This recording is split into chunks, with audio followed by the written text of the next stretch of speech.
va parler du danger nucléaire qui pèse sur nous tous en ce moment,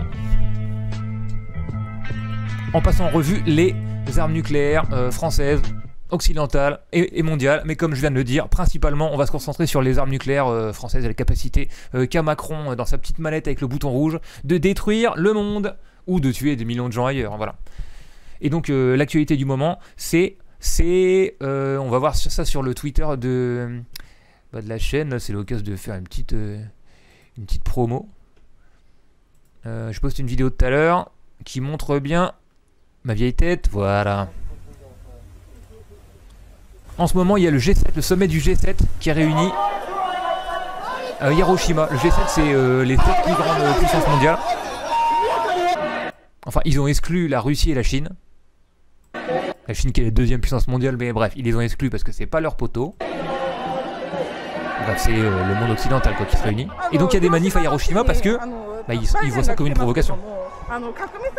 Elle dit, Biden est venu à Hiroshima en emmenant avec lui son bouton rouge nucléaire. Parce qu'en fait, oui, quand le président américain se déplace, il a tout le temps avec lui le dispositif qui permet de donner le feu vert à une attaque atomique. Et bon, c'est un peu fou que ça arrive à Hiroshima. C'est là où, comme je dis dans la vidéo, le plus grand crime de guerre a jamais été commis. 140 000 civils annihilés en un clic de bouton. On va faire un petit retour là-dessus aussi.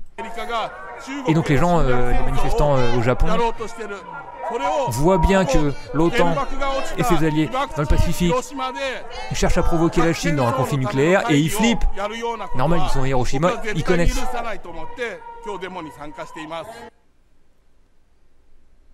La tronche à Macron, attendez, je remets. Énorme. Regarde comme il est là, sérieux. le jeu de sourcils. C'est grave important quand on est un dirigeant de l'OTAN, le jeu de sourcils. Des généraux américains qui disent qu'une grande guerre avec la Chine approche, donc ce manifestant n'avait pas entièrement tort.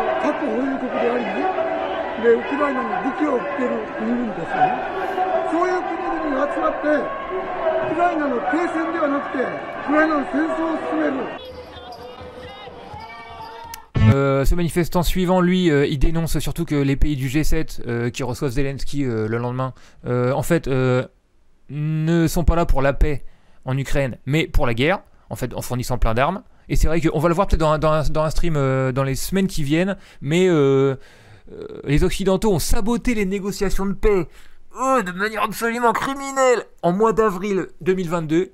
J'ai fait une petite chronologie de toutes les tentatives qui ont été faites par le Premier ministre israélien, par les Turcs qui voulaient accueillir des négociations, le plan de paix en 15 points qui était presque prêt début avril 2022, et Biden et Johnson qui disent non, on négocie pas, il faut affaiblir la Russie. Et ensuite, il y a eu 15 000 morts. On va commencer direct avec le plus dangereux de tout. On va parler des armes nucléaires dans le monde et on va beaucoup s'arrêter sur les armes nucléaires françaises. Bien de chez nous, qui sentent bon le frometon. Celles qu'on aime, hein, celles des autres c'est dangereux, mais les nôtres, c'est bon, c'est de la dissuasion. Et donc la France. Qu'est-ce qu'on a? On a ceci, on a ça. C'est le missile qu'utilise en ce moment l'armée française. C'est le missile M51. Donc il y a deux types de missiles. Il y a ceux qui sont envoyés par des sous-marins et ceux qui sont envoyés par des avions. Donc en fait, ça c'est ceux qui sont envoyés par les sous-marins. Il y a une petite trappe qui s'ouvre, et ça va tuer des dizaines de millions de gens d'un coup. Et donc chaque missile comme ça peut contenir une dizaine de têtes nucléaires. Donc c'est en haut, c'est les ogives, et en fait c'est les dispositifs qui se déclenchent et qui déclenchent la réaction en chaîne des atomes pour absolument raser tout un territoire. Et donc un missile peut en envoyer 10 en même temps. Alors sur les 10, souvent il y aura des leurres pour leurrer les systèmes antimissiles des pays victimes. Et dedans, il y aura quelques vrais missiles qui iront tuer les gens. Là, les missiles M51 équipent progressivement les sous-marins nucléaires lanceurs d'engins de 2010 à 2018, qui disposent alors d'une puissance de frappe équivalent à 1000 fois Hiroshima. On refera, je sais que certains ici en ont pas eu assez du dessin animé sur Hiroshima, on refera une petite pause sur ce qui s'est passé à Hiroshima. Donc voilà, le missile français, le M51, capable d'une puissance de frappe de 1000 fois Hiroshima. Donc voilà. Un petit test de cette arme. Là, c'est lancé d'un silo de missile. C'est un essai qui date quand même. Mais c'est le même missile qu'il y a aujourd'hui. digne de film à la Docteur Folamour, quoi. Donc voilà l'arme française capable de réduire des gens en bouillie. Super, on dirait une fusée aérienne, génial, bravo, waouh. Les animations de l'armée, ça date de quand ça? Il y a 14 ans, j'espère. Parce que s'ils sont autant au top en termes d'animation et de graphisme que de technologie nucléaire, je pense que ça va péter dans Paris demain par mégarde. Enfin bon bref, voilà grosso modo à quoi ressemble le missile français.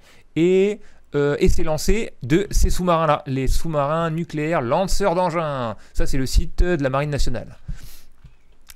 Tapis dans l'océan, indétectable, doté de 16 missiles portant chacun plusieurs têtes nucléaires, disent avec fierté la Marine nationale. Les 4 sous-marins patrouillent successivement pour assurer la permanence à la mer de la dissuasion nucléaire. Donc, oui, comme c'est secret, c'est pas vraiment de la dissuasion, mais passons. Ils sont regroupés au sein de la force océanique stratégique. La dissuasion constitue l'ultime garantie. L'ultime, oui. Contre toute atteinte à nos intérêts vitaux, quelle qu'en soit l'origine ou la forme. Quelle qu'en soit l'origine ou la forme, gros. Attends une seconde, vous avez des armes qui peuvent tuer des centaines même des millions de gens d'un coup, et vous dites, quelle que soit l'origine ou la forme. Genre le mec marche sur une peau de banane, il appuie, quoi. Parce qu'en fait, on verra un petit peu partout, c'est pas vraiment défini quels sont les intérêts vitaux qui nécessitent de faire péter le monde entier, quoi. C'est à leur discrétion. Et donc voilà, en France, j'ai noté, il y a 4 de ces sous-marins, et donc, comme ils disent, ils sont indétectables, et comme ils sont munis non seulement de missiles nucléaires, mais aussi de moteurs nucléaires. C'est pour ça qu'on les appelle en fait des sous-marins nucléaires. C'est parce qu'ils sont capables de rester sous l'eau en très grande profondeur pendant vraiment une très très longue durée en autonomie. Ce qui fait que le but c'est qu'ils soient absolument indétectables et ils patrouillent dans le monde entier pour faire planer une menace de mort sur tous les pays, j'imagine, du tiers-monde qui voudraient peut-être prendre leurs propres ressources ou je ne sais pas. En tout cas, voilà ce dont la France est capable. Et donc la France a 48 de ces missiles M51. Lançable par 4 sous-marins en patrouille constamment incognito. Et donc la France dispose aussi de 54 missiles lançables par des avions. Et ça c'est des missiles qui s'appellent les ASMPA. C'est pas très intéressant, c'est un peu de la curiosité. Mais si jamais vous voyez un avion au-dessus de chez vous, je sais qu'on a une base aérienne à Creil, si vous voyez qu'ils ont des trucs comme ça en dessous, c'est un peu chaud. On verra plus tard dans l'émission, il y a des petites vidéos des années 80 qui montraient comment se protéger d'une attaque nucléaire, des radiations, etc. On vous en passera un petit extrait pour qu'on puisse se préparer, s'il y a un hic. Voilà pour l'arsenal nucléaire français. Et donc maintenant on va parler un peu de comment est-ce qu'ils pensent l'utiliser, comment est-ce qu'ils veulent l'utiliser, comment est-ce qu'ils voient ça. Donc j'ai trouvé la page Wikipédia, c'est plus simple, et il y a un petit article après de agauche.org qui décrit ça aussi, avec... un gros risque qu'on a connu il y a quelques temps à cause de Macron. La doctrine française de dissuasion nucléaire. C'est la base de la doctrine française, et la volonté de conférer à l'arme nucléaire un rôle fondamentalement politique. Génial. Il s'agit, entre guillemets, d'empêcher la guerre, même si ça n'a pas l'air d'avoir fonctionné. Une directive présidentielle du 16 décembre 61, à l'époque de De Gaulle, demandait que les forces nucléaires fussent capables d'infliger à l'Union soviétique une réduction notable, c'est-à-dire environ 50% de sa fonction économique. Donc, quand De Gaulle dit qu'il veut être capable de réduire l'URSS à 50% de sa fonction économique, la fonction économique, c'est les gens, en fait. C'est vous et moi qui bossez. Hein.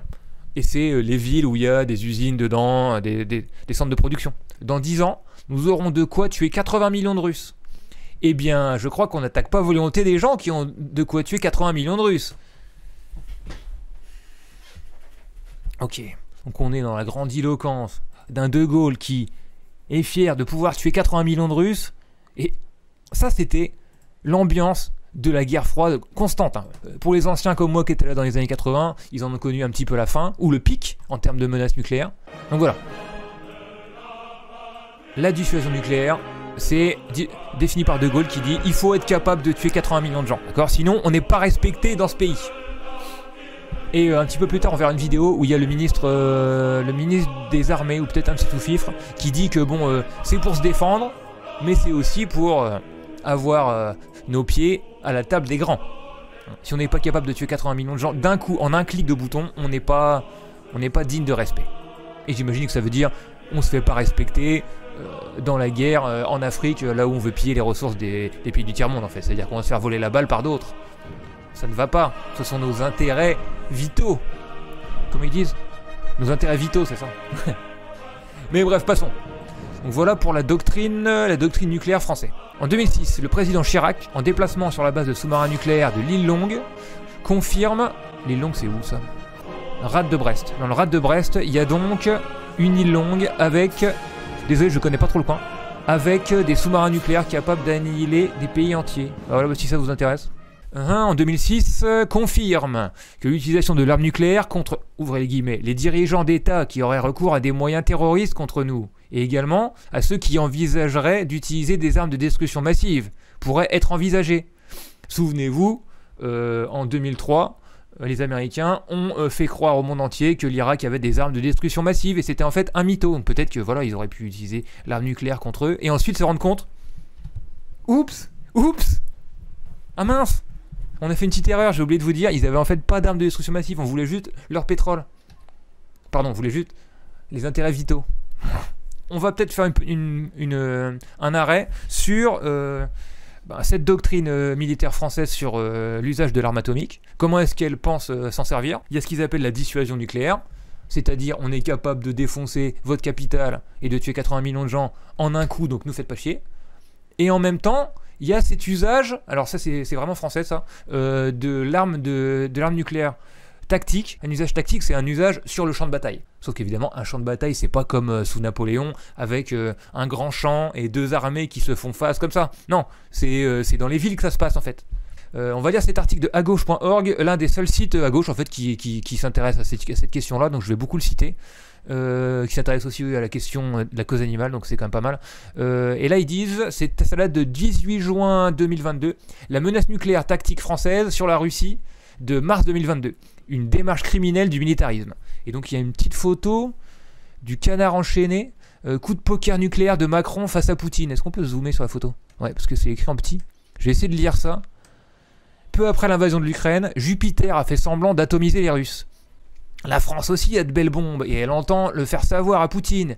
12 jours après l'invasion de l'Ukraine, l'Elysée a simulé une attaque nucléaire sur un pays ressemblant comme deux gouttes de vodka à la Russie. Je déteste l'humour du canard enchaîné. L'initiative militariste des 8-9 mars 2022 est ici exemplaire. L'armée française a mené un exercice de telle manière que le satellite russe puisse l'observer. Il s'agissait de 43 rafales s'entraînant à lancer un missile atomique dans le cadre d'une simulation avec un pays ennemi ayant justement toutes les caractéristiques de la Russie. C'est là naturellement jouer avec le feu, ça relève d'un esprit d'escalade. C'est typique d'un état-major d'un pays capitaliste visant à être aux premières loges de la bataille pour le repartage du monde. Mais on a toutefois tort de penser que c'est une simple démonstration de force concernant le feu nucléaire global. Pas du tout, c'est bien pire. Et c'est là où on va rentrer dans le vif du sujet de l'usage des armes atomiques tactiques entre guillemets. La doctrine militaire française concernant l'emploi du feu nucléaire. Le canard enchaîné indique d'ailleurs que 3 sous-marins français avaient pris la mer au début de la guerre Russie-Ukraine, au lieu d'un seul normalement. À ce niveau, on est effectivement dans l'avertissement du feu nucléaire global, qui rappelle encore une fois les années 80. Ça me fait des flashbacks à chaque fois que je lis ça. En ce qui concerne les avions, par contre, on fait face à la question des petites bombes nucléaires, celles qu'on considère désormais comme pouvant être utilisées sans déclencher la guerre nucléaire globale. On parle ici d'armes nucléaires tactiques. Elles sont de maximum 300 kilotonnes, de moindre puissance par rapport aux armes nucléaires traditionnelles. Voici un exemple pour une bombe de 100 kilotonnes lancée à la surface de Paris. Yes. Où est-ce qu'on est nous? Ça n'a jamais été rendu officiel, mais en cas de conflit entre l'OTAN et le pacte de Varsovie dans les années 80, le pacte de Varsovie c'était les pays alliés de l'URSS, il était prévu des deux côtés d'utiliser des armes nucléaires tactiques en cas de victoire rapide du camp ennemi. Du côté de l'OTAN par exemple, si jamais les tanks russes réussissaient à massivement passer, que ce soit par la trouée de Fulda, la plaine d'Allemagne du Nord ou la vallée du Danube en Autriche, les armes nucléaires tactiques seraient employées. La France entendait faire elle-même pareillement si les Russes arrivaient vers ses frontières, ce qui signifie que la Belgique et l'Allemagne seraient les cibles d'armes nucléaires tactiques françaises visant les troupes ennemies. Les armes tactiques qui visent des armées qui envahissent la France, en fait, ça va viser les frontières de la France. Et donc, en fait, l'armée française, en cas de danger pour ses intérêts vitaux, plutôt que de laisser, je sais pas, une armée arriver et occuper la France, ils sont capables de raser de la carte Francfort, Stuttgart, une partie de la Suisse, Charleroi, Bruxelles, absolument tout. Et ne laisser que des ruines. Voilà une belle manière d'obtenir la paix. Il était prévu du côté de l'OTAN d'anéantir directement l'Autriche avant que les Russes n'arrivent, afin de ne rien risquer. Et les deux camps auraient massivement lancé leurs missiles nucléaires en cas de perte de vitesse, pour ne pas se laisser vaincre par surprise. Voilà ce que c'est l'usage d'armes nucléaires tactiques, et c'est la doctrine militaire française. De raser tout ce qui est autour de la France en cas d'invasion ennemie. Sauf que, et ça je le rajoute moi, en fait, depuis le départ du Royaume-Uni de l'Union Européenne, la France, c'est le dernier pays en fait à avoir l'arme atomique. Donc du coup, étant donné qu'il y a une certaine alliance militaire dans tous les pays de l'Union Européenne, ça pourrait s'appliquer aussi à l'Union Européenne. Et donc du coup, si jamais quelqu'un s'approchait des frontières, je sais pas moi, de la Pologne ou de la Roumanie, etc., qui font partie de l'UE, là, l'usage de l'arme nucléaire tactique pourrait entrer en jeu, et donc les Français pourraient dire bon bah désolé les mecs, hein, mais on rase l'IF, Brest-Litovsk, on rase la Biélorussie, au cas où. On a Thomas Pesquet au bord du sous-marin Suffren. Thomas Pesquet se prépare. La fierté française, Thomas Pesquet. Il largue le Pesquet dans le sous-marin. Oula, il le largue comme un vieux colis. Ils le font monter dans ce bijou. Bonjour. Bonjour. Bonjour. Bonjour Thomas, bienvenue à bord. Merci. Ils ont flouté tous les écrans de contrôle derrière pour pas qu'on voit quel pays ils sont en train de menacer. Bah ouais, l'ISS c'est la même chose, mais dans nos pays. Et attends, qu'est-ce qu'il raconte Pesquet? Je trouve que c'est une fierté qu'on soit capable de faire ça quand même. Dans nos pays, c'est quand même pas rien de pouvoir mettre une station spatiale en l'air ou un sous-marin opérationnel nucléaire sous l'eau. Faut quand même pas prendre ça pour quelque chose de facile. Le bâtiment est en tenue de plongée. Bravo à notre technologie française, c'est pas quelque chose de facile, hein. Franchement c'est pas La rien. manœuvre est délicate, il faut une fine surveiller des mécanique, centaines de paramètres. Thomas Pesquet trouve très vite ses marques. 65 personnes vivent ici dans un espace très limité. Ils lui font visiter, mais en fait ils sont en mode c'est pas sorcier. Alors ils mangent avec les autres, parce que c'est un mec comme tout le monde. Ah bah c'est bien ici, on mange bien. Bravo à nos forces qui défendent les intérêts vitaux. Faut pas appuyer sur ce bouton chef, ah pardon. Commandant Laurent, ça fait vraiment plaisir. C'est vraiment plaisir. Je penserai à vous. La pire arme jamais créée par l'humanité. Franchement, c'est beau, c'est bien peint. Vous avez une belle ration. J'ai eu un yaourt à la fin, à la fraise. Bref, Thomas Pesquet, en fait, un pantin au service de tout ce qui va être propagande de guerre de l'État. Mais donc voilà pour la petite propagande de guerre française. On en vient à l'actu. La nouvelle loi de programmation militaire, on en a parlé récemment. Avec une augmentation de 40% du budget de l'armée française, en prévision, comme on l'a vu plus tôt, d'une guerre mondiale. Et donc dedans, il rajoute bien sûr 50 milliards d'euros pour la bombe atomique française. C'est le site icanfrance.org qui révèle ça. Ce mercredi 5 avril, le ministre des Armées a révélé de manière voilée, preuve d'une difficulté, le chiffre qui doit être consacré à la dissuasion entre guillemets militaire sur la nouvelle loi de programmation militaire, la LPM. La dissuasion est une part importante, c'est 13% de l'enveloppe globale. Cette enveloppe étant de 413 milliards d'euros, même si là la France Insoumise est en train de négocier pour augmenter le budget de l'armée parce qu'il faut que ça colle à l'inflation quand même.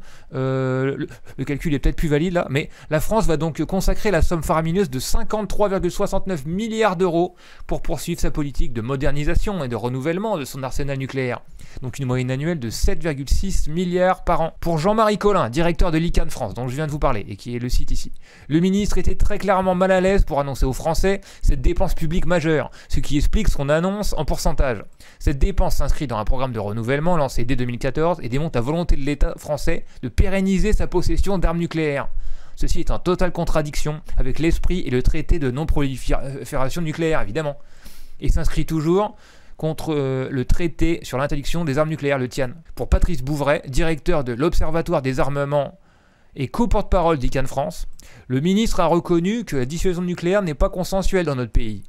Mais s'il ne refuse pas le débat sur ce sujet, on verra en fait dans la commission défense du Parlement, mais il n'y a pas beaucoup de débats non plus, il souhaite que celui-ci soit à huis clos. Ah bah voilà pourquoi est-ce que j'ai pas vu beaucoup de débats. Cette attitude s'inscrit dans l'absence de transparence des documents délivrés aux parlementaires, ceux-ci ayant eu moins de 24 heures pour les étudier, notamment une étude d'impact qui compte pas moins de 376 pages, et s'apercevoir au final qu'il n'y avait aucun chiffre lié à la dissuasion. Drôle de vision de faire vivre la démocratie. Pendant les discussions en ce moment à l'Assemblée sur la loi de programmation militaire, donc celle dont il parle là et qui rajoute 50 milliards d'euros pour les bombes nucléaires, il n'y a quasiment pas eu de déclaration sur les bombes nucléaires. La gauche a demandé beaucoup de rapports sur absolument tout. Bastien Lachaud a demandé à ce que les parties des missiles nucléaires usagés soient recyclés. Il faut quand même que ce soit des missiles nucléaires verts et bio. Et il n'y a que Roussel, notre gars Roussel, dont on se moque souvent ici, mais là qui a assuré, qui a fait une décla sur l'armement nucléaire français. Je vous le laisse parce que en fait c'est intéressant, il y a la réponse de l'État derrière. Constatons, c'est que cette LPM prévoit d'ici 2030 de quasiment doubler l'effort financier de la France dans ses dépenses militaires, un doublement en quelques années, et c'est donc un changement important, une transformation importante, une amplification des choix de ces dernières années. Et deux choix apparaissent clairement à nos yeux, qui nécessitent un débat dans le pays.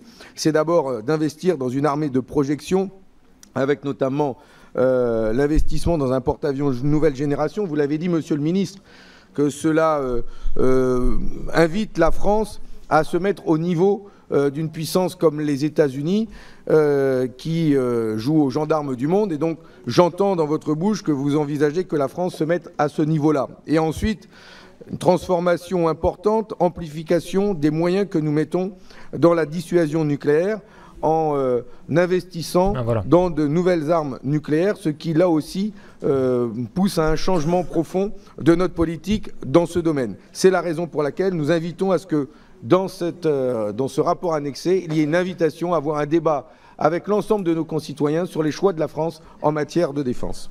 Merci. Bon, donc, il n'est pas très virulent. Donc je dois un petit peu traduire. À la fin, il appelle pour qu'il y ait un débat, mais il dit pas vraiment qu'il est contre. Mais il a l'air un petit peu sarcastique quand il dit que la France voudrait rejoindre les États-Unis pour jouer aux gendarmes du monde. Et au moins, il pose la question de l'armement nucléaire. Est-ce que c'est justifié ou pas? Monsieur le rapporteur. Et on a le rapporteur du projet de loi de programmation. Monsieur le Président, chers collègues. Oui, on a une divergence sur l'approche de la dissuasion nucléaire et vous portez ce que vous portez depuis tout le temps d'ailleurs. Hein. Pour nous, c'est la clé de voûte de la LPM. D'ailleurs, dans mon propos liminaire, pendant les discussions générales, je l'avais bien précisé. Et c'est un choix aussi délibéré qu'on assume. C'est 50 milliards d'euros pour la dissuasion nucléaire dans cette LPM.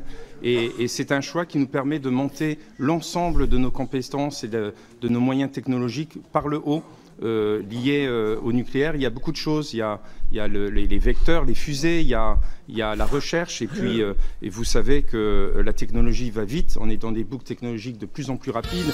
Et maintenant apparaissent les missiles avec une hyper-vélocité. Et si notre pays n'a pas... Attends, je fais pause, parce que ce qu'il dit là, c'est que on continue les armes nucléaires quand même, entre autres. Parce que ça nous aide, enfin en fait, s'il n'y avait pas ça, on n'aurait pas développé la technologie de la fusée Ariane, etc. etc. Je veux dire, toute science a un bon côté et un mauvais côté, je veux bien le croire, d'accord. Mais là, c'est absolument bidon. C'est un peu comme, pour ramener un sujet que peut-être certains connaissent mieux ici, les chasseurs qui disent on flingue tous les animaux, mais on plante des haies. Du coup, bah voilà quoi, on va quand même continuer à tout flinguer parce que sinon on serait pas sur le terrain pour savoir où mettre les haies et tout. Ça ressemble à ça, mais on passe à la suite. Cette capacité aussi à répondre à ce que nos adversaires éventuels pourraient délivrer comme feu, eh bien nous nous retrouverions finalement tout simplement détruits. Et donc...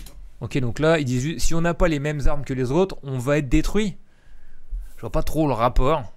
On va peut-être plutôt penser à un système de protection anti-missile pour peut-être contrer les missiles des autres, mais en quoi est-ce que avoir d'aussi grosses armes que les autres, ça t'empêchera d'être détruit quand ils appuieront sur lancement? Quand les autres appuieront sur lancement, sur le bouton rouge, ce sera trop tard pour ta dissuasion, gros.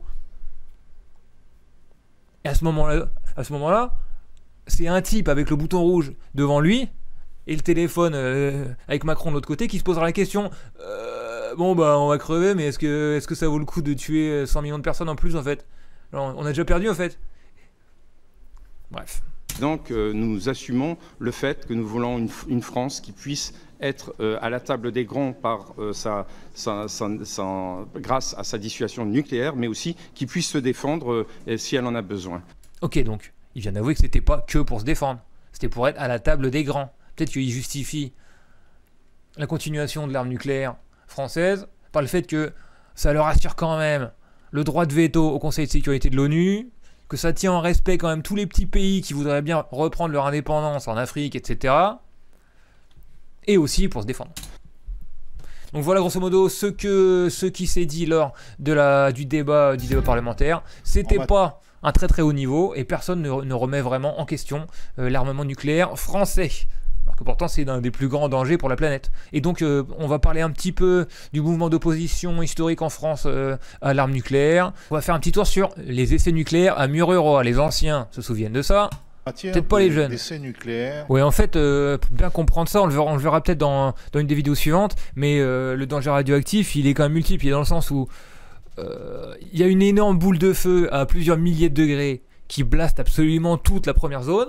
Ensuite, il y a un souffle très puissant qui détruit tous les bâtiments, qui envoie voler tout le monde, tous les survivants, ou tous les cadavres, ou toutes les poussières des cadavres de la boule de feu. Et ensuite, il y a tout un tas de particules de terre, de ciment, tout ce qu'il y avait sur place en fait, qui est projeté en l'air et qui est chargé d'énergie atomique. Et donc du coup, qui est absolument toxique. Et en fait, c'est ça qu'on appelle les retombées radioactives. C'est toutes ces petites particules de terre et de tout ce qui a été détruit par la première explosion qui retombent et qui rend malade tous les gens, qui donnent des cancers à tous les gens qui les reçoivent.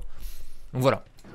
La même année. Et donc évidemment, pendant un an, il y a plein de choses qui autour de Mururoa. Est-ce que c'est lui que j'ai vu dans un autre documentaire où genre 30 ans après il dit « Ils m'ont jamais dit que c'était radioactif, maintenant j'ai le cancer ».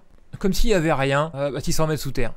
Les gens qui se sont permis peut-être d'aller voir ce qui se passait, voilà ce qui leur est arrivé. Je veux pas rester 3 heures là-dessus, mais l'affaire du Rainbow Warrior en 86 je crois, je sais que j'étais né déjà. Des types de Greenpeace avaient prévu d'envoyer un bateau dans l'atoll pendant les essais nucléaires pour observer ou au moins pour, par leur présence, déranger le truc. Et les services secrets français ont posé une bombe sur leur bateau et ils ont tué un des mecs. Donc le bateau a coulé et un photographe qui dormait dans le bateau est mort. Donc bref, voilà ce qui arrive aux gens qui essaient de s'opposer à l'arme nucléaire française. Le Royaume-Uni qui a aussi pas mal de bombes nucléaires. D'abord quelques petites stats avant de lancer ça. Le Royaume-Uni est le 3e pays à se doter de l'arme nucléaire. Et donc eux, ils ont, comme la France, 4 sous-marins lanceurs d'engins atomiques cachés dans les océans du monde entier. Donc avec la France, ça fait 8 sous-marins constamment prêts à détruire la planète. Ils ont des missiles un petit peu différents des Français, mais grosso modo, c'est un peu la même technologie. Et donc dans les années 80, ils étaient vraiment sous pression de la menace nucléaire, comme nous en fait, en tant que pays de l'OTAN. Il y avait ce film qui est sorti en 84, s'appelle Threads. C'est vraiment flippant, je l'ai vu l'autre jour, donc c'est un peu à l'ancienne pour les effets spéciaux. Les villes dans les années 80, et encore aujourd'hui, qui sont menacées le plus par des attaques nucléaires, c'est les villes où il y a des grands centres industriels, des usines d'armement, des bases militaires en fait. Là où, comme disait De Gaulle, il y a de la force économique à détruire. Et donc du coup, ce film il se passe à Sheffield, 5e plus grande ville de Grande-Bretagne, 545 000 habitants, une base aérienne de l'OTAN. Ils apprennent que Sheffield va sûrement être visé par une arme atomique adverse. Des petites manifs anti-nucléaires comme il y avait à l'époque. They are playing with at best the destruction of life as we know it, and at worst total annihilation. You cannot win a nuclear war. Les gens préparent leur abri chez eux, comme on leur a appris, avec des petites vidéos de l'État qui dit que se passe-t-il en cas de retombée, que faire pour vous protéger. Des trucs qui étaient diffusés à la télé en Angleterre à l'époque.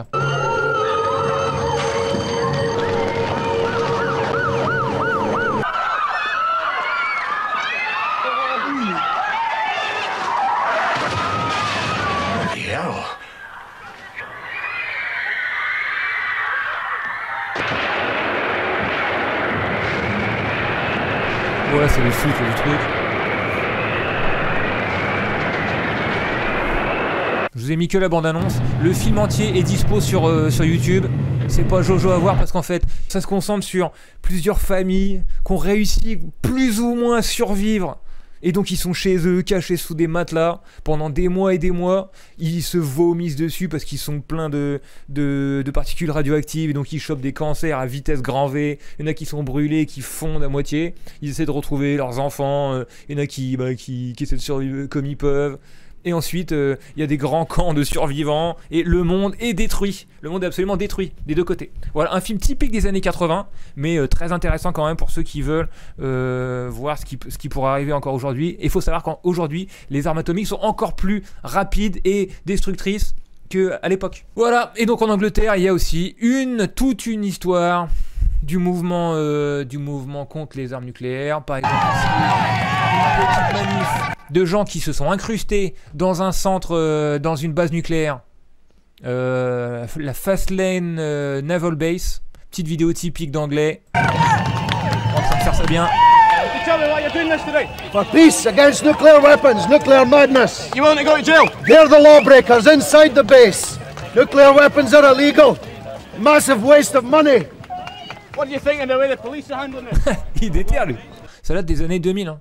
Voilà pour l'Angleterre. Qu'est-ce qu'on a d'autre? Ah bah oui, on va faire un petit arrêt sur le seul pays qui a jamais utilisé l'arme atomique, évidemment, sur des civils, hein, bien sûr, avec cet article, donc je parle des États-Unis, avec cet article absolument choquant, digne d'un Thomas Pesquet, c'est vraiment ce que dirait Pesquet. Les Américains lancent leur première bombe atomique sur le Japon. Une révolution scientifique. Pesquet. Merci les gars. Ah, franchement, c'est pas rien hein, d'avoir des sous-marins nucléaires. Belle technologie, la belle mécanique, là c'est combien? C'est un V12, V8 Une révolution scientifique avec, comme on va voir, ils ont pu faire des essais sur des Japonais à moitié fondus. Une horreur. Et donc, c'est ce qu'on pourrait qualifier de très facilement, de plus grand crime de guerre de l'histoire du monde. L'envoi de 2 bombes atomiques sur 2 villes japonaises de civils, avec la menace que si vous vous rendez pas, tous les 2 jours, on bombarde une de vos villes, jusqu'à ce qu'on rase entièrement tout votre pays. Et donc ils l'ont fait une fois. Les Japonais déjà ont mis un certain temps à comprendre ce qui s'était passé, se relever des décombres. 2 jours après ou 3 jours après, ils défoncent Nagasaki avec la même arme, quasiment autant de morts. On va faire un petit arrêt là-dessus. Alors ça c'est le nuage de la bombe nucléaire, prise d'avion. Parce qu'en fait, après, comme c'était une grande première, comme dit Le Monde, une révolution scientifique absolument criminelle, ils sont venus sur place, prendre des photos, voir comment ça s'est passé, se taper dans la main pour se dire que ça avait bien marché, et donc ils ont envoyé des avions pour dire « Ok chef, ben c'est pas mal, il reste plus rien. » Donc là, c'est la ville d'Hiroshima, si je ne m'abuse, ouais, une vue aérienne d'Hiroshima, quelques temps après que la bombe ait été lâchée. Il n'y a plus rien de rien. Plus rien de rien. Imaginez pas les gens en fait, hein. Là c'est... on voit que les bâtiments d'aussi haut. Des gens qui sont parmi les décombres quelques jours après. Tout est soufflé de chez soufflé. Hein. Et voilà ce que ça a fait au centre-ville d'Hiroshima. Je sais pas si je peux montrer ça sur Twitch, mais en fait, les vêtements en fait qui étaient blancs ou noirs, ça s'est imprimé sur la peau des gens. De la poussière. Tout le monde comprend ce dont sont capables les Américains. Parce qu'autant tous les autres pays l'ont pas utilisé, mais eux oui. 2 fois. Et ça c'est le président qui a donné l'ordre d'assassiner tout le monde. Le président Harry Truman, avec une radio à la main, lit le rapport sur son crime. Pendant qu'il est en chemin sur un croiseur. Il était caché sur un bateau. Et là il lit le rapport. C'est bon chef, tout le monde est bien mort. Tout le monde a bien fondu comme prévu. Opération réussie. Vive le monde libre. Chez les morts vivants d'Hiroshima, le bombardement par ceux qui ont survécu. Dans la nuit matinale, des êtres ensanglantés émergent des décombres. Comme elle était en train de s'habiller le matin du 10 août, donc presque 2 semaines après, chez sa belle-sœur à Kabe, non loin de Nagatsuka, Madame Nakamura, qui n'avait pas la moindre coupure ni la moindre brûlure, commença à se coiffer. Elle remarqua, après s'être donné un coup de peigne, qu'elle s'était arraché ainsi toute une poignée de cheveux. Au second coup de peigne, la même chose se produisit. Aussi s'arrêta-t-elle immédiatement de se peigner. Pendant les 2-3 jours qui suivirent, ses cheveux continuèrent à tomber d'eux-mêmes jusqu'au moment où elle fut complètement chauve. Elle ne voulait plus se sortir, elle se cachait. La question est de savoir si la guerre totale dans sa forme actuelle est justifiée, même pour un juste but, n'entraîne-t-elle pas comme conséquence des maux spirituels et matériels qui dépassent de beaucoup le bien qui pouvait en résulter? Quand nos moralistes nous donneront-ils une réponse claire à cette question? Il faut dire que les Américains, à ce moment-là, ont justifié l'usage de cette arme absolument criminelle sur des civils japonais par le fait de économiser des vies sur le front. Car en fait, ils sont justifiés à ce moment en disant que s'ils n'avaient pas détruit 2 villes entières de, entre guillemets, l'ennemi, il y aurait eu peut-être plus de soldats qui seraient morts. Donc ça valait le coup au final de tuer, de faire fondre des bébés avec leur mère, etc. Bref. Et dire que les gens qui possèdent ces armes sont encore écoutés aujourd'hui, ça me rend dingue. Mais bref, c'est aussi l'objet de ce stream. Allez, on passe à la suite. Là, je revenais sur Hiroshima parce qu'on est dans la partie américaine. Et donc, la partie américaine, c'est 4000 têtes nucléaires, 4000 ogives. Ils peuvent donc détruire 4 millions de fois Hiroshima. Et c'est réparti dans 660 missiles, pareil, dans 14 sous-marins qui, comme faut les additionner aux sous-marins anglais et français, qui patrouillent les océans pour menacer le monde entier de destruction. Je vous ai trouvé une petite carte où des armes nucléaires sont-elles stockées en Europe. Donc l'arsenal français, il est en France, d'accord. Selon Statista, il y en a à Saint-Dizier, c'est une base aérienne. Il y en a à Avord, il y en a à l'île-Longue, là où il y a les sous-marins lanceurs. Il y en a à Val-Duc, il y en a à Istres aussi, peut-être pour une base navale. Et évidemment, ce qu'on sait, c'est que depuis la guerre en Ukraine, la plupart des sous-marins nucléaires sont en vadrouille, on ne sait pas où, peut-être autour de l'Ukraine, peut-être ailleurs, peut-être du côté de Taïwan. En tout cas, la plupart des armes nucléaires françaises sont en vadrouille dans le monde pour menacer tout le monde. L'arsenal britannique, lui, il est au Royaume-Uni. La base de Fastlane, la base de Burkfield et l'arsenal américain. Et eux, évidemment, ils ont posé des silos de missiles nucléaires en Allemagne de l'Ouest, en Italie, à Gedi, à Aviano, et on dirait dans les Pays-Bas, à Kleinebruegel et à Volkel. Donc voilà. Et aussi, il y a une base nucléaire américaine en Turquie. Les pays de l'OTAN qui n'ont pas accès eux-mêmes à leurs propres bombes nucléaires accueillent les armes nucléaires américaines.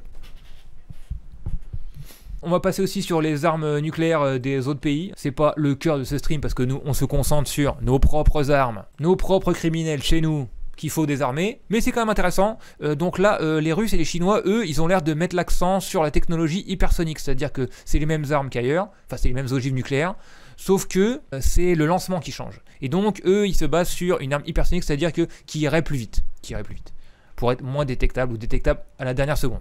Là, on a un article de futurascience.com qui en parle. Le Pentagone s'inquiète de l'essai d'une redoutable arme hypersonique chinoise. Le 27 juillet, la Chine a pratiqué ce qu'elle appelle un essai de routine de fusée spatiale réutilisable. Aux États-Unis, le Pentagone n'est pas du tout du même avis et affirme que le pays a plutôt réalisé le test d'un missile orbital enfermant un planeur hypersonique. Ok, 2 versions contradictoires. C'est en tout cas ce qu'a expliqué le général Hayton, vice-président de l'état-major interarmé. Selon lui, la Chine a lancé un missile à longue portée qui aurait fait le tour du globe terrestre avant de larguer un planeur hypersonique dont l'objectif était d'atteindre une cible située en Chine. Ce type d'armement, que ne possèdent pas encore les États-Unis, préoccupe suffisamment le Pentagone pour qu'un responsable vienne dévoiler publiquement ce genre de détails. Pourtant, ça fait depuis 2017 que la Chine dispose d'un planeur hypersonique opérationnel. L'essai d'une telle arme à capacité nucléaire n'est donc pas une nouveauté et le fait qu'elle engendre autant d'inquiétudes reste étonnant, même si les États-Unis ont pris beaucoup de retard sur leur propre armement hypersonique. Avec une telle réaction, Washington cherche sans doute à pointer du doigt la supposée menace chinoise pour la dénoncer au niveau international. La Russie, elle, a encore beaucoup d'ogives nucléaires qui lui restent de la guerre froide, autant que les États-Unis, je pense. Ils auraient aussi 14 sous-marins lanceurs, de la même manière que les autres, cachés dans les océans du monde, pouvant frapper à tout moment. Et la Chine, eux, sont très en retard, mais ils auraient 6 sous-marins lanceurs, même si eux, selon des rapports de l'Occident ou même d'eux-mêmes, ne se baladeraient pas tout le temps avec des armes nucléaires. Il n'y en aurait peut-être qu'un seul qui aurait fait un essai une fois, mais en tout cas, ils en ont 6 qui seraient capables de le faire s'ils le voulaient. Et à part ces pays-là, il y a donc Israël qui serait doté de l'arme atomique, le Pakistan et l'Inde. À un moment donné, c'était très très chaud entre les deux. Et la Corée du Nord, comme on le sait, qui fait des petits essais de temps en temps pour jouer les gros bras. Donc voilà, on a fait le tour de l'armement nucléaire dans le monde. On va passer un petit peu de temps sur le site que je vous ai montré tout à l'heure, le site de simulation de destruction de la Terre. On peut déposer le marqueur où on veut. Pour rendre ça plus réaliste, j'ai trouvé sur ce site le top 20 des usines du secteur d'armement qui produisent des armes et des munitions en France, qui seraient donc les cibles prioritaires par tous les pays qui seraient en guerre avec la France. Donc voilà les 20 endroits qui pourraient être la cible d'attaques nucléaires. Il y a pas mal d'usines d'armement qui sont situées autour de Paris. La zone de Bourges, la Ferté-Saint-Aubin, je connais un peu, pourrait être attaquée. Bien sûr, il y a Pont-de-Buis dans le Finistère, avec aussi l'île Longue qui doit être là, qui abrite les sous-marins nucléaires français, qui pourraient être visés. Qui veut donner le nom de sa ville dans le chat, là, qu'on voit quel serait l'effet d'une bombe nucléaire chez nous? Alors, je veux bien mettre... Disons que Macron déconne. Et se mettent à utiliser des armes tactiques contre la Russie. Voilà, allez, disons ça. Déplaçons le curseur à Versailles. C'est parti, prêt à détonner. Ouh! Donc Versailles, donc tout ce qui est en jaune, c'est le diamètre de la boule de feu. Donc comme vous avez vu dans les photos précédentes et les vidéos précédentes, la boule de feu c'est absolument cramé. Tout est absolument pulvérisé ici. Donc Saint-Cyr l'école des militaires est rasée, bon ça ok. Mais tous les gens qui habitent là sont dead. Le château de Versailles dead. Puis en gris là, c'est les dommages de l'explosion modérés. Attention. La plupart des bâtiments résidentiels se sont effondrés.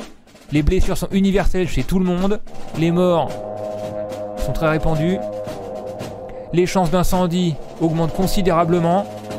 Bref, toute cette zone-là, avec Paris au milieu, Saint-Denis, Montreuil, et ça s'arrête à l'Isle-Adam, ça s'arrête au sud, ça s'arrête à Dourdan, ça s'arrête à Rambouillet qui est pris dedans, c'est en flammes. Tout le monde est brûlé. La plupart des bâtiments sont effondrés par le souffle. Et puis, radiation thermique, aïe aïe aïe, brûlure au 3e degré dans toutes les couches de la peau. Souvent sans douleur parce qu'ils ont détruit les nerfs. Bon bref, on n'a pas besoin de rentrer dans autant de détails. Et ensuite, et où est-ce que je suis moi? Creil, Pont-Sainte-Maxence, ouh, Compiègne, on a juste... Alors, qu'est-ce qu'on a sur Compiègne? Toutes les fenêtres sont pétées, ok, bon. Les gens qui ont vu le flash peuvent être blessés. Voilà, allez, on passe à la suite. Qu'est-ce qu'on va atomiser cette fois? Noyal-Châtillon sur Seiche. Attends, on va rentrer ça. À côté de Rennes, ou disons que cette fois-ci, Macron a provoqué les Chinois. Qu'est-ce que je trouve quand même chinoise? Le Dongfeng 5. C'est dead pour Rennes. C'est dead pour Rennes. Dans la zone du souffle, tout est rasé. Absolument tout est rasé comme à Hiroshima. Bref, dites à Macron d'arrêter de déconner. Dites à Macron d'arrêter de provoquer tout le monde, à faire des essais, à montrer aux Russes qu'il est capable de les atomiser. C'est pas très drôle. Nous, en fait, nous les Pékins de la France d'en bas, on trouve pas ça drôle, d'accord?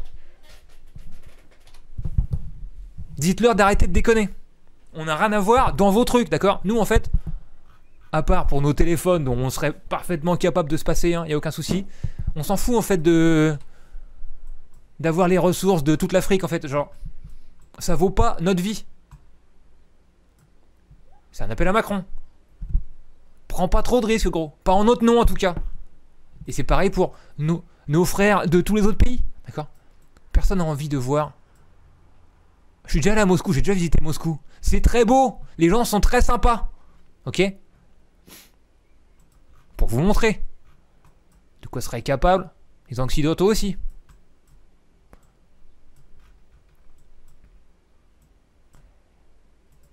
Et là on met une arme américaine, ok? Voyons, qu'est-ce qu'on a comme arme américaine? Ouf. On a ça. Ah bah ouais, on a ça. Ivy King, la plus grande arme à fission testée par les États-Unis. Ça a juste détruit l'entièreté de Moscou. Et donc on va finir par cette petite vidéo. Une survivante d'Hiroshima qui était petite à l'époque, qui raconte ce qu'elle a vécu là-bas. We saw the bluish white flash outside the window. And I had the sensation of flying up in the air. Obviously the building was falling like the rest of the buildings in the city. And my body was falling together with it.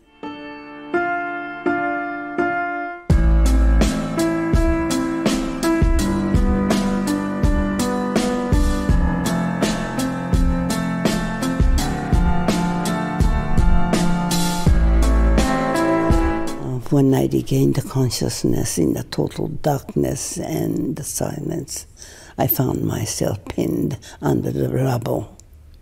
I couldn't move my body. I knew I was facing death, and I started hearing my schoolmates asking for help from their mothers and from God. Then suddenly somebody from behind shook my left shoulder and said, "Don't give up, don't give up. Keep moving, keep shaking, keep kicking. I'm trying to free you." See the sun ray coming through that opening. Crawl toward it. That's what I did.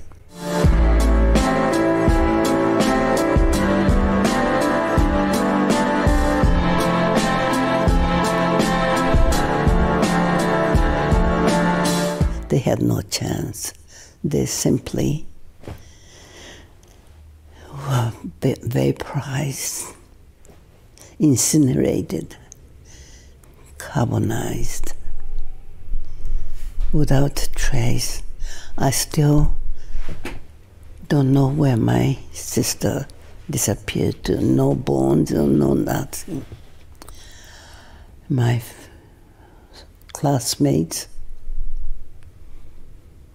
lots of people, 7,000 disappearing at the heat of 4,000 degrees Celsius. But you know, as I look back, that catastrophic situation was caused only by the one bomb. One bomb.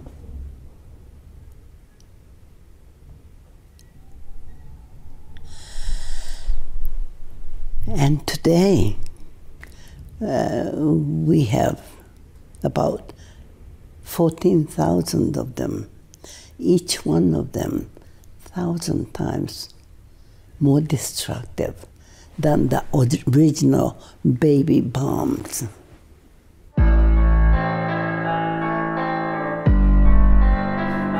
Ah bah c'est la sauce dont je vous ai parlé précédemment. Je savais pas qui était fondatrice du truc.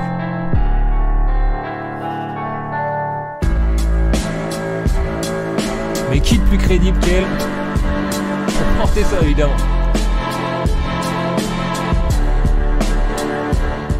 To the leaders of the countries across the world, I beseech you, if you love this planet, you will sign this treaty. Nuclear weapon has always been immoral. Now they are also illegal. Together, let us go forth and change the world.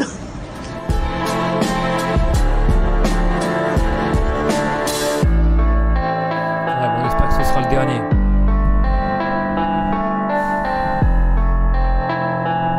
En tout cas, on peut clore de toute façon cette émission là-dessus. Nos pays possèdent des armes de destruction massives, des armes de destruction absolument massives, capables de raser le monde entier plusieurs fois. Et on peut pas laisser des gouvernements dans lesquels on n'a absolument aucune confiance et qui représentent pas nos intérêts, qui représentent les intérêts des capitalistes français ou occidentaux. On peut pas les laisser avec des armes capables de raser le monde entier. Et on a vu qu'ils avaient aucun scrupule à les utiliser, ou en tout cas à faire des provocations avec. Comme Macron, il y a quelques mois, avec la Russie. C'est inacceptable. Ils inventeraient n'importe quoi pour pouvoir protéger leurs intérêts vitaux, leurs intérêts majeurs. Quels que soient les mots qu'ils utilisent, les euphémismes qu'ils utilisent pour parler de leurs intérêts financiers. Et ce qui se passe en Ukraine et à Taïwan en ce moment, c'est l'affrontement direct en fait de blocs nucléaires. Et direct parce que les fuites du Pentagone d'il y a quelques mois ont montré qu'il y avait en fait des soldats américains, des soldats français sur le terrain en train de se battre contre les Russes. Et toutes les armes ukrainiennes, elles viennent d'ici.